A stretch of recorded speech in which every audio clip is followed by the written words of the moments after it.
In 1989, a man called Bob Lazar walked into a Las Vegas TV station and gave a remarkable interview. He said that he'd worked out in the Nevada desert at a top-secret facility known as Area 51. He said he worked on a highly classified project, reverse engineering recovered alien spacecraft. His story was a worldwide sensation, and Area 51 became a household name, synonymous with UFOs, secret projects, and little green men. And yet, neither the US government nor its military have ever denied his claims, and they still don't officially confirm that Area 51 exists, despite satellite photos proving it does.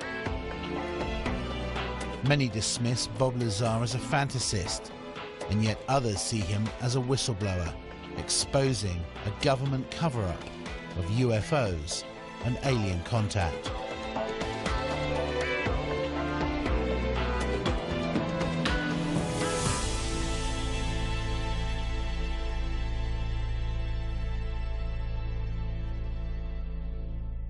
I am convinced, based on my research and the individuals whom I've had contact in the U.S. intelligence community, that the U.S. government does indeed have craft that meet the description of many of the UFO reports.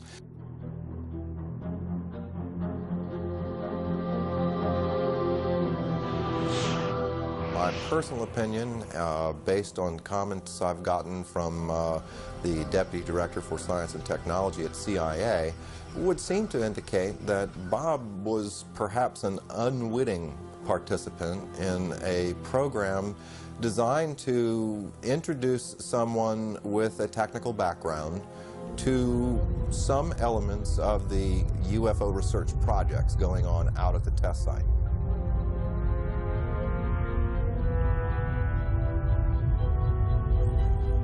I have no doubts that Lazar actually was in a place where top secret investigations were going on. I'm not sure about all the details that have emerged from his account, but he certainly gives me the impression that he was actually there. Do I believe Bob Lazar? My answer to that is yes. And heck, it's going on 8 years that I've known him. His story has never changed. He wasn't in it for the publicity. He surely wasn't in it for the money. He lost everything he had.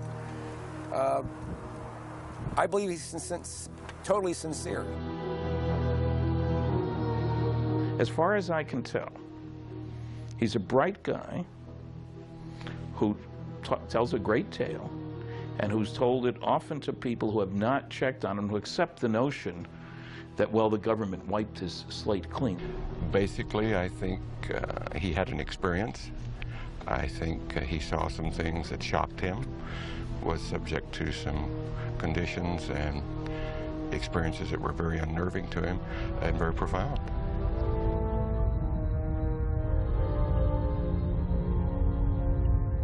He said, you would love to see what's out there because it's like beyond science fiction. He said, and I wish I could talk to you about it, but I can't. And that's as close as he ever got to telling me anything that happened out there. You'll find many people who have seen these discs. Question is, where do they come from? Bob Lazar may be one of the few people who can tell us that they're from somewhere else. I've no doubt that there's a relatively small number of people within the intelligence, military intelligence and scientific and technical intelligence community who are aware of what's going on, and an even smaller group who are actually organizing top secret research into this phenomenon.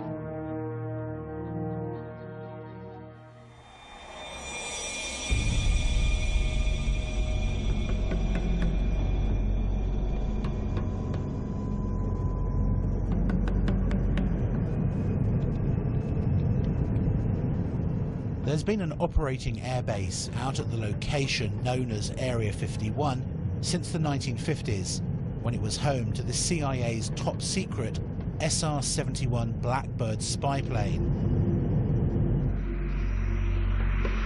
Then in the 1970s, it became the test flight center for the F-117 stealth fighter and the B-2 stealth bomber.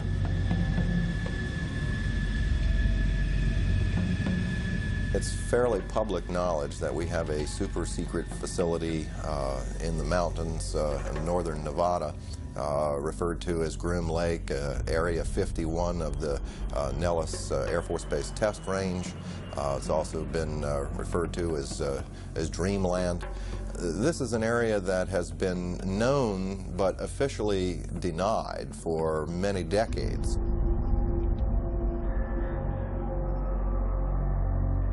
All of our super secret aircraft have been developed and test flown out in this particular area. So it only makes sense that if you have something as sophisticated as a flying saucer and the related technology to that, that would certainly be one of the prime locations you'd want to go.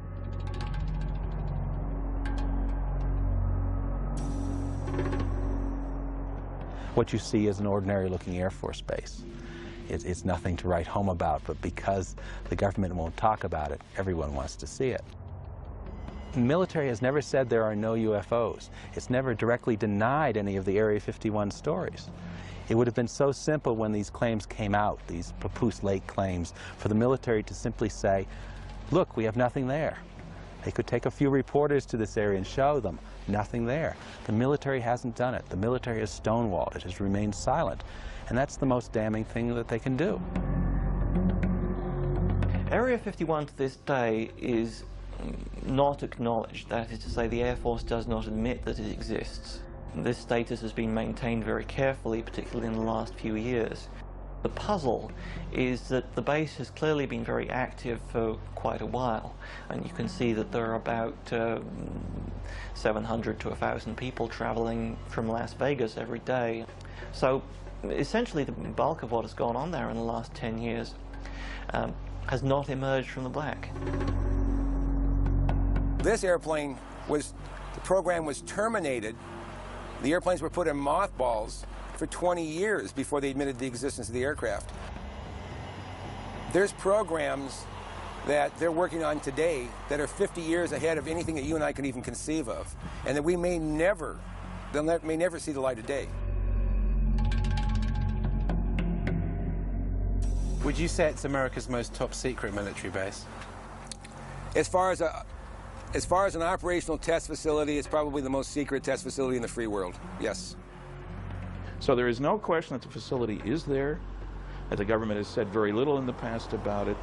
Now, the real question, I suppose, is, are there any flying saucers out there?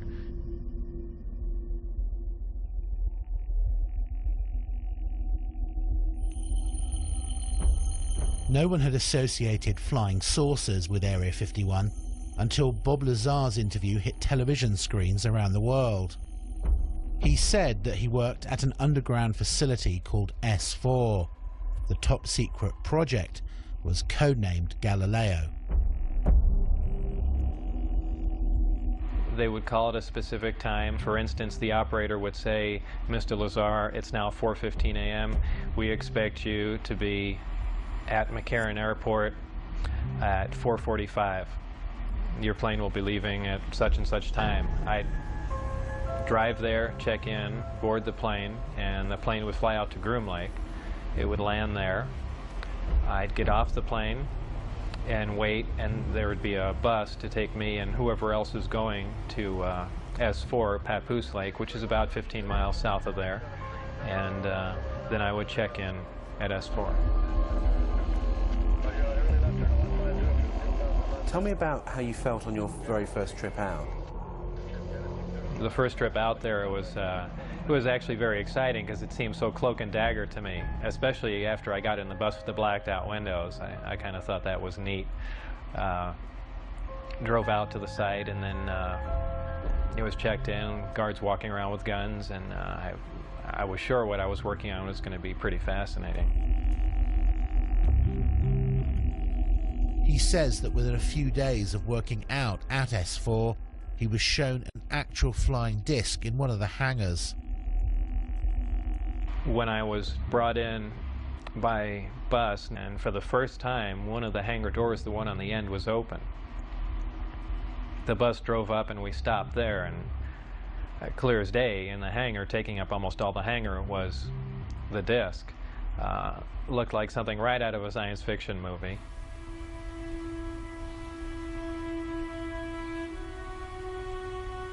And as I walked in there, I thought, well, this is the new advanced aircraft we've been working on, and this is why people keep seeing flying saucers, because it's ours, and we've just been testing it, probably for all these years. And what color and size was it?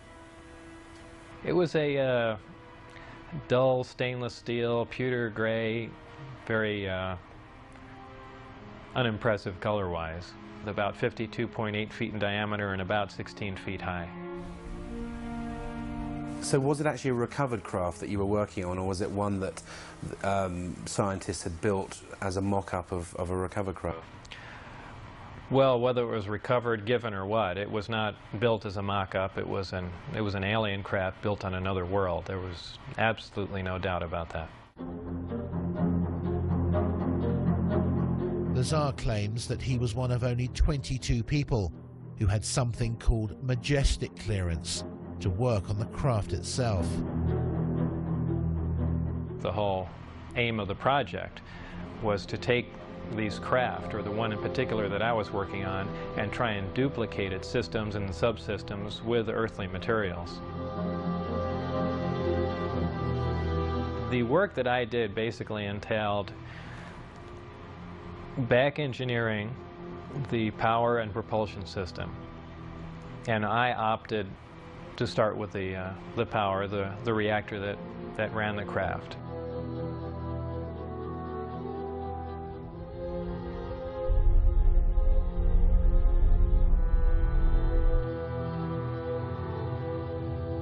I knew immediately if his credentials could be verified, if even part of his story could be verified, it'd be one tremendous expose.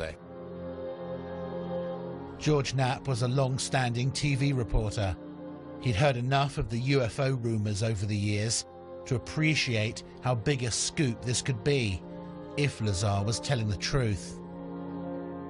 He gave me information about his background, educational background and employment background. I started with his claim to have worked at Los Alamos lab. We went to Los Alamos and got nothing even close to cooperation. They wouldn't respond to our phone calls. They say, we have no information on Bob Lazar. There's nothing in the files. I said, are you sure now? No, nothing in the files. I showed them the phone book entry that Bob had kept that said he was there. I showed him the newspaper article that showed that he was there. Basically, Los Alamos lab tried to thwart me at every step. Were completely uncooperative in trying to get information about Bob, and I found that to be the case at every step of the way in trying to verify his background.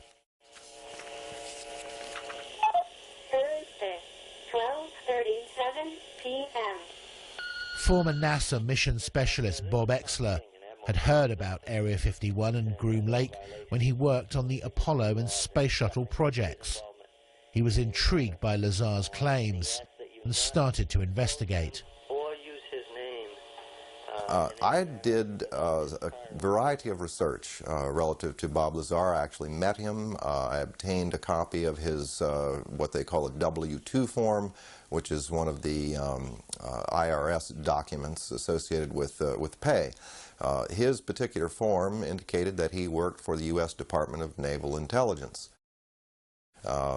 They informed me that it was a genuine document. It was not something that had been fabricated. There were a variety of numbers, contract numbers and so forth issued on the document, which I was able to research, again finding that these were highly classified numbers.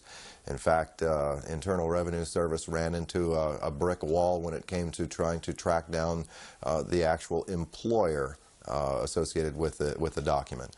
And then again, with the Social Security Administration, we found that Bob Lazar's records had in fact been bleached clean. There was nothing there, in spite of the fact that the document clearly indicated that Social Security taxes had been taken out of his pay.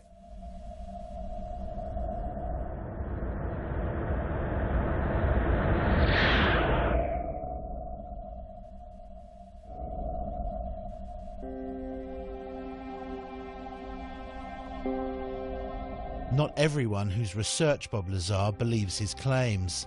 Stanton Friedman is one of the most respected authors in the UFO field today.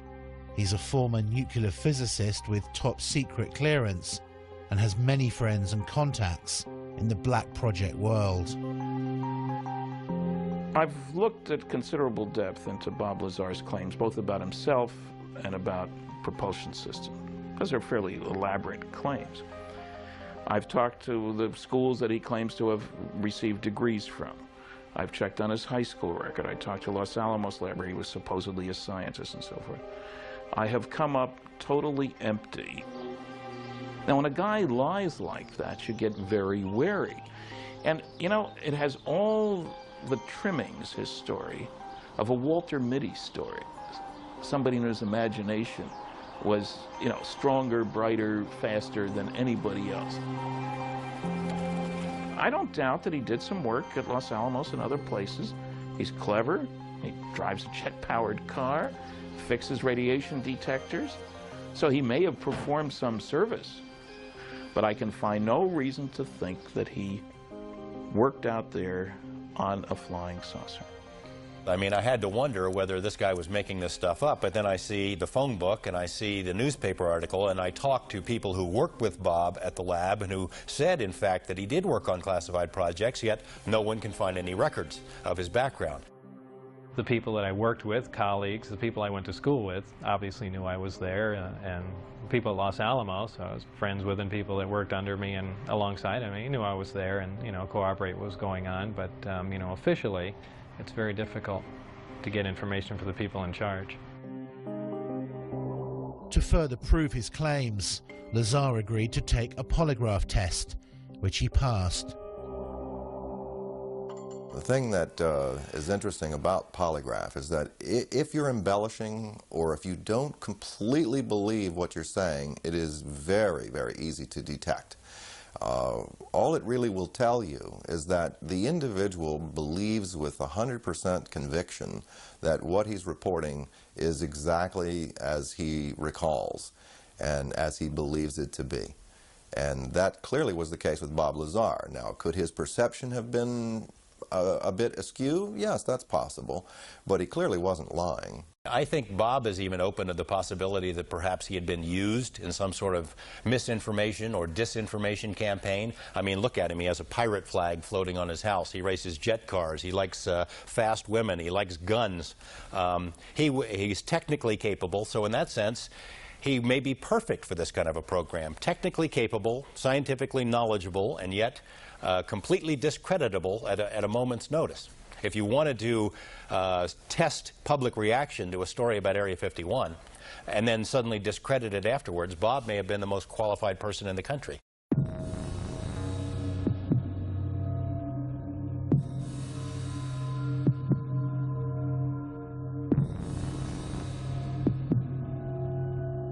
Lazar says that on one occasion he was escorted into the flying disc that he saw in the hangar to analyze its propulsion system. It was obviously made to be piloted by something smaller than the average human being, very cramped in there. What were the size of these seats that were in there? The seats were very small. I'd say about 1/3 to 1/4 the size of a normal human seat. A lot of people say, boy, it must have been exciting to go in there, and I always say it wasn't.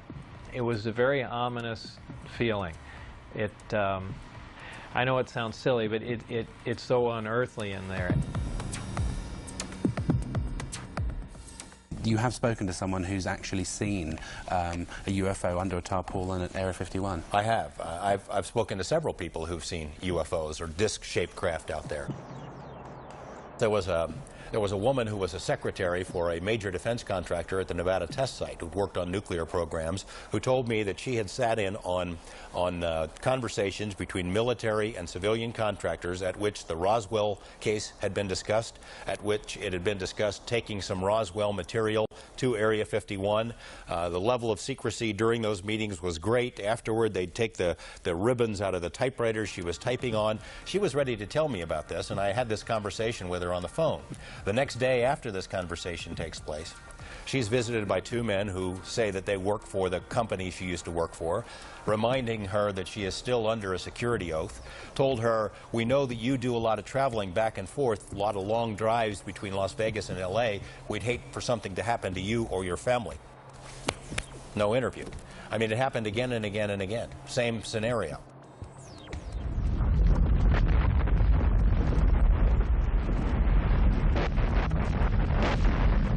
Lazar says that in addition to being shown inside the disc, he actually saw it take off from the lake bed.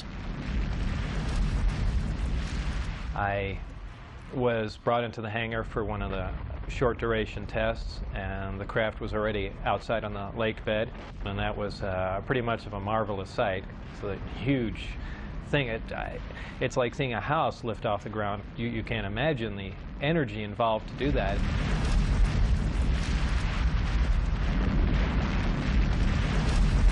Because of the extremely high energy output and the fact that the outside of the craft is used as a conductor, that does ionize the air.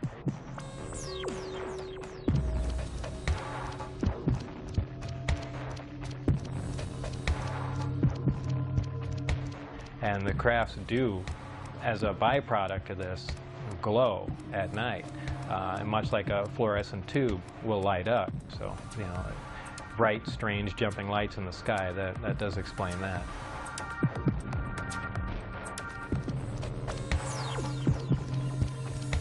Would you categorically say there is no way that humans could have built the craft that you saw? Absolutely. I will categorically deny that. Well, I don't know. How exactly should I put that? I guess I can just say it straight out. There is no way that any government on this earth could produce that craft, period. And I defy anyone to argue that point.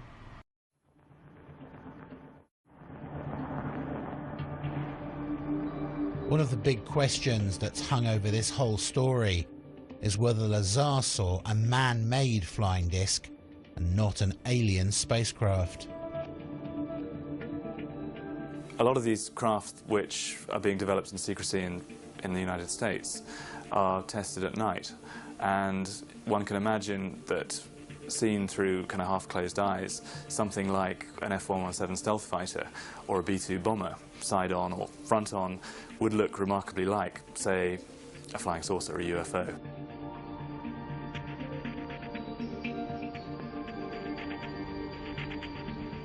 You see an F-117, or you see tacit blue, or you see a B-2. Particularly if you see it from some fairly unusual angle, you're going to have a very hard time relating that to conventional aircraft. Some of these things can look very strange indeed. So, you know, an unusual but decidedly terrestrial aircraft can certainly present the appearance of a disk from many angles.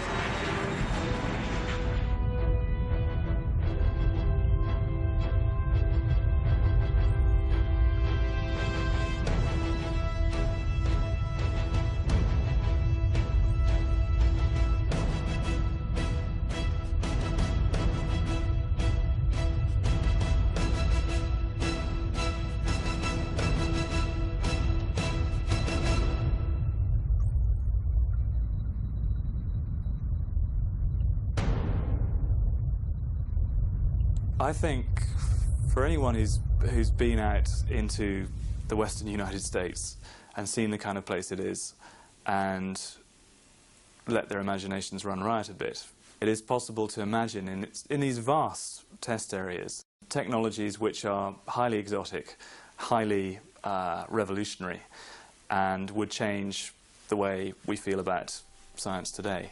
However, to say that that is alien science derived from beyond this world, I think is something which is just, it is unbelievable. It's too much to absorb.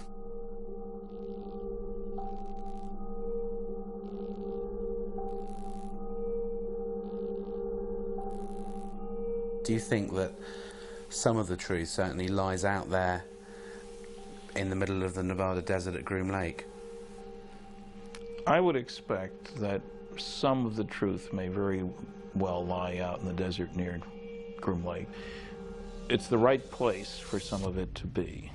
It's isolated, it's under control, it's high security. I don't think we've yet scratched the surface on what's happening out there with regard to flying saucers.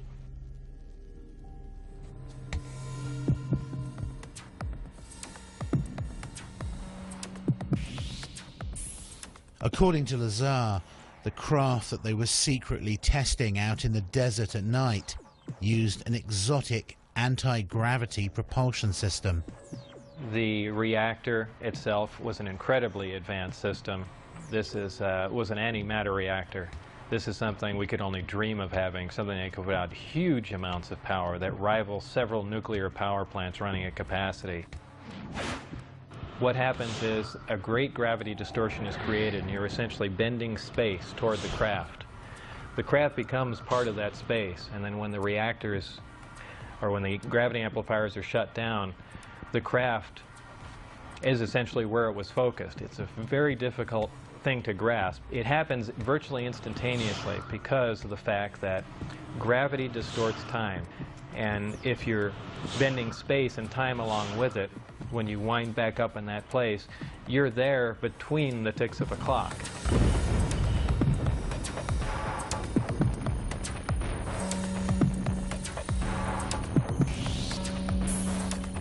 Looking at nighttime video films out in the test site area, we've seen video of craft that were luminous, that would move across the sky as if it was skipping a stone across water, or sort of a sewing machine effect. What we see across the screen are a series of lights, of dashes of light, as the object moves from point A to point B. Therefore, we are seeing what you might call a shadow effect of the propulsion mechanism at work.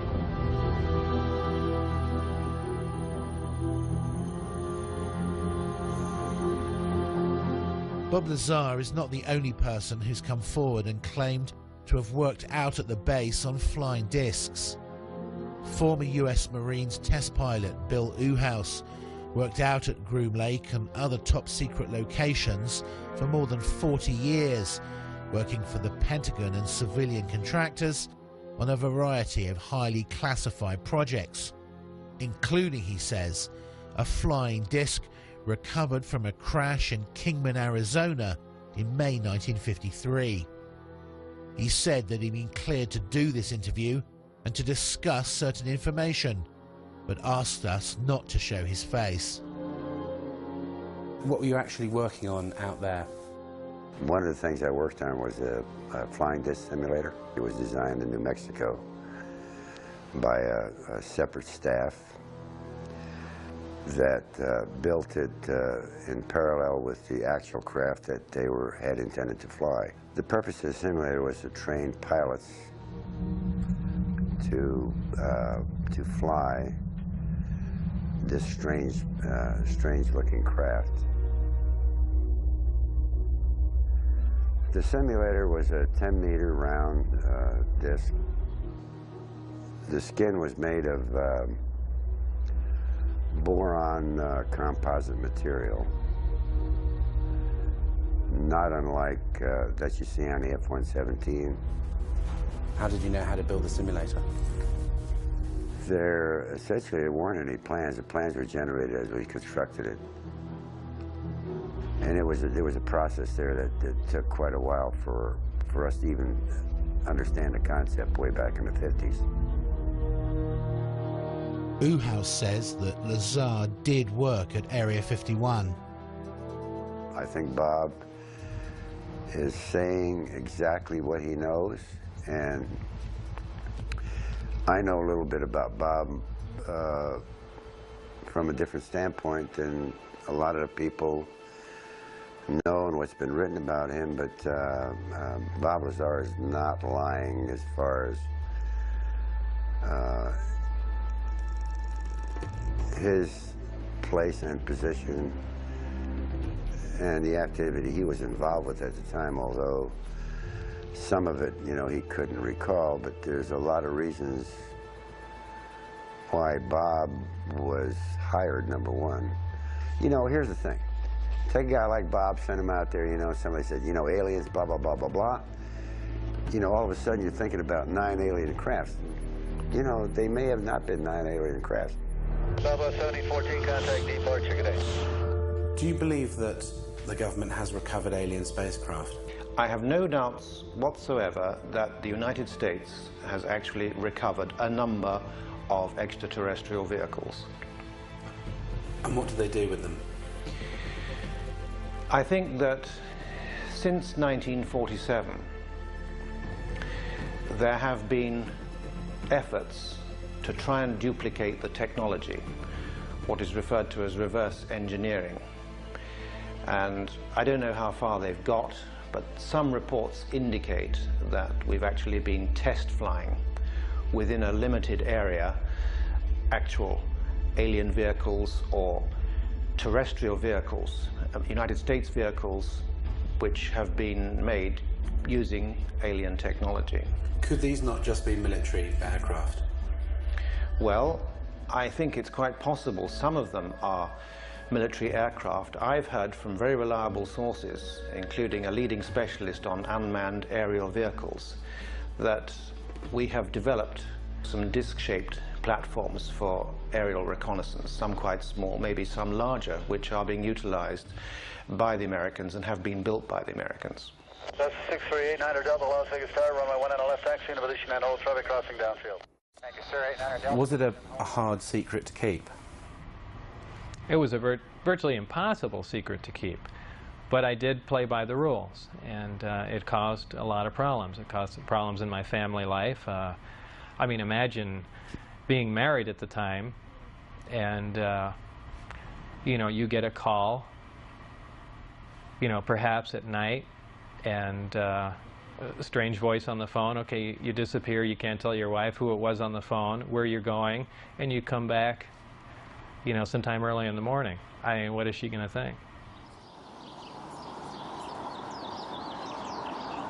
Unaware of where he was going every day and being absent from home for long periods, Bob's relationship with his wife had deteriorated badly.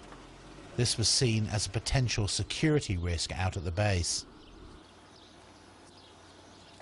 My wife was having an affair with someone else, so they viewed that as a potential emotional instability, and they no longer wanted me coming out until things were cleared up, either for it, you know, it to break up or heal or whatever. But they, that's what put the brakes on everything there. And did they then stop calling you? Did you get very frustrated about that? Yeah, then I began to wonder, boy, now they've given me all this information and everything's come to a dead stop. What's going on? And that's when I began to be concerned, and then that's when I said, you know, now it's becoming important that some other people know what was going on. As the silence turned from days to weeks, he finally decided to tell his wife and closest friends just what he'd been doing. Were you aware of the security implications? I was quite aware of what could happen, but I was also aware that these guys would go to any extent to keep their secret, and certainly not have someone that was on the inside running around. And I didn't think it was beyond them at all to make me disappear, whether I mean, who knows? I know it sounds more like a movie, but I didn't think it was beyond their capability to kill me, just to stop the word from getting out. Bob knew the test flight schedule for the discs and took his wife, his best friend Gene Huff, and another friend John Lear out to the desert near the base on a Wednesday night in March 1989.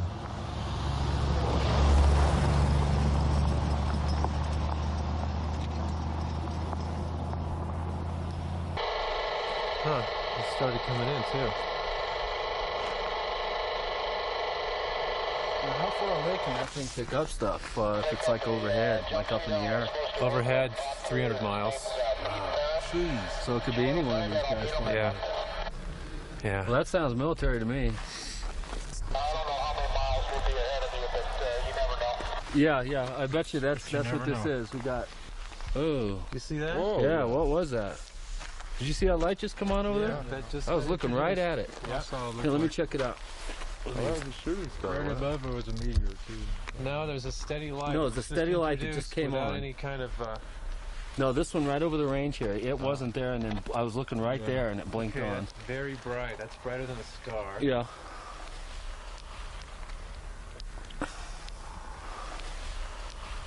Huh? Doesn't look like landing lights. We got the light clear now, sir. We figured out what the problem is, and whatever that heading is, we're ready for it. Huh. Interesting. Okay, just change course. Oh. White light? Yeah. Yeah, he's coming at us. What did you see when you were out there? Shortly after the flight time that I had recorded, white light came up. Well, not a white light, it was actually more of an amber light. Came up off the ground and hovered, and then began doing radical step maneuvers and darting from one side of the sky to the other, doing some impossible flight characteristics. Do you think what you saw over the desert that night was an alien spacecraft? Could I identify it as an ET craft without Bob's help? No, it would have been and you know, like I said, an elliptically shaped saucer doing, you know, just doing moves that we're not capable of, but I could not say that, no, this wasn't some advanced Earth technology. We got the light clear now, sir. We figured out what the problem is, and whatever that heading is, we're ready for it. That would be a UFO. It's not blinking, it's not conforming to any sort of FAA lighting regulations, and there you're looking at it. That's like a typical UFO. If it was red, it would be real typical, because that's what most people report, is red lights like that are solid color. I don't think that's landing lights, because it's curved already and we're still looking at it. Looks like he's curving back. Here he comes. That is a typical military UFO. There you go.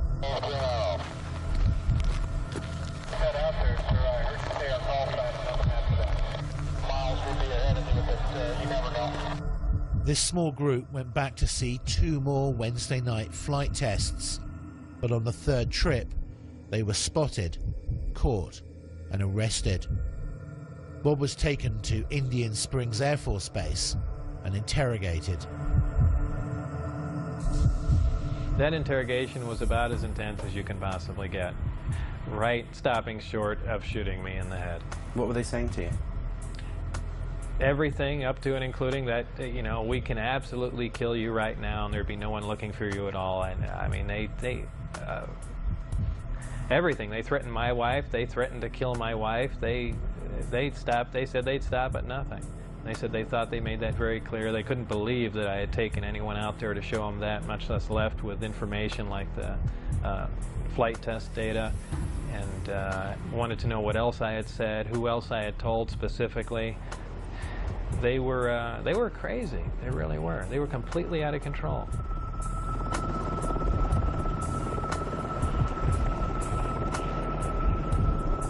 After this interrogation at Indian Springs Air Force Base, Bob says that he was put under constant surveillance by security personnel. His phones were tapped, his movements were monitored, and he often found his car followed by military helicopters. Worried about what might happen to him and angry about how he was being treated, he decided to hit back and approached a local TV station about an interview. I thought if I did an interview in silhouette, it would be kind of pushing back a bit, or say, you guys stop, and not saying too much, but just saying enough just to let them know that I am pushing back a bit and then lay off, or, you know, it's going to get worse. It was really the only thing I could do. Did you get any calls from the military or from former workers to say, what the hell are you doing? Right after the interview aired, Dennis Mariani, who was my supervisor, called, and all he said was, do you have any idea what we're going to do to you now? And that was the end of the phone call. That was the last, well, really second to last communication I had with him. And, you know, then I decided, well, you know, that's it. And really just said everything that I had seen and done and just wanted to divorce the entire situation.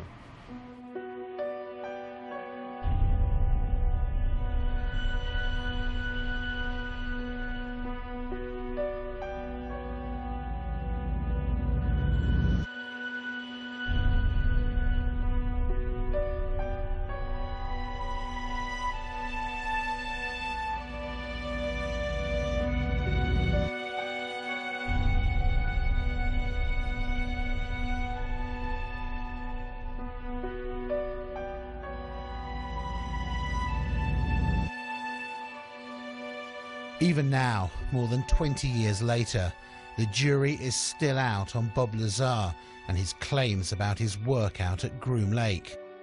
It's a fascinating story which he's stuck to for more than 2 decades. And although many dismiss it as pure fantasy, the fact is that some of his credentials did check out.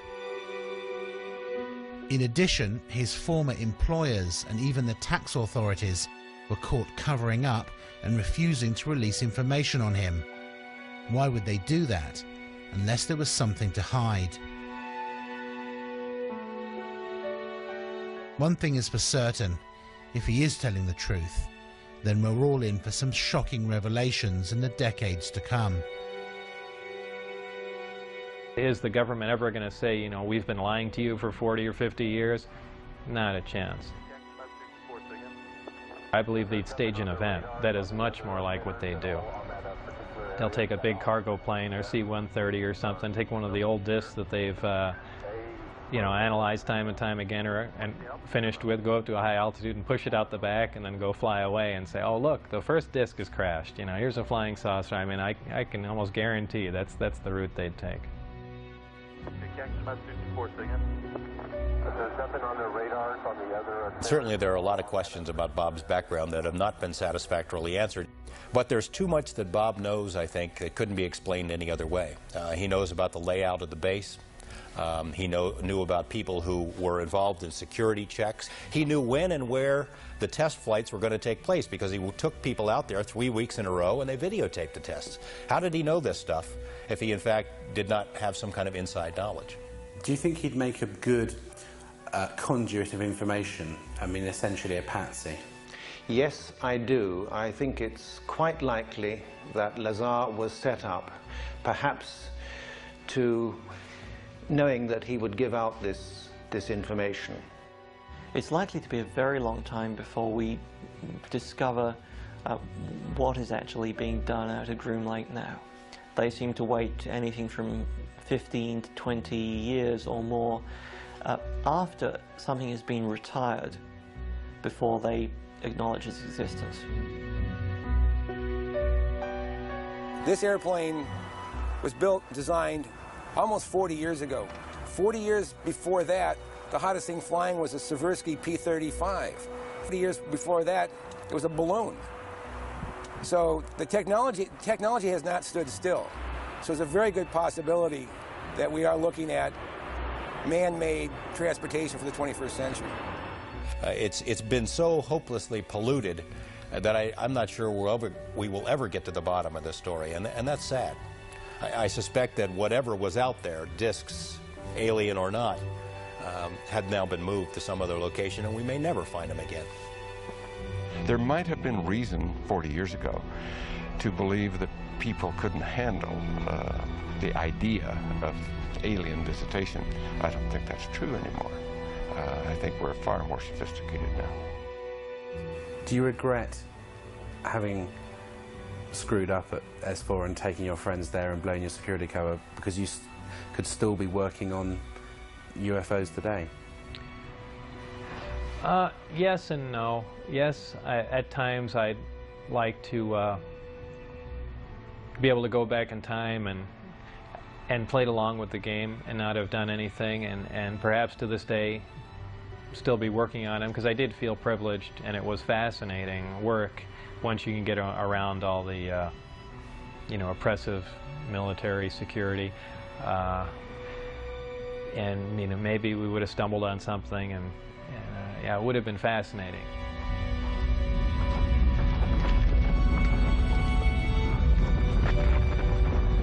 I thought UFOs were pretty much a figment of someone's imagination. I didn't believe in them.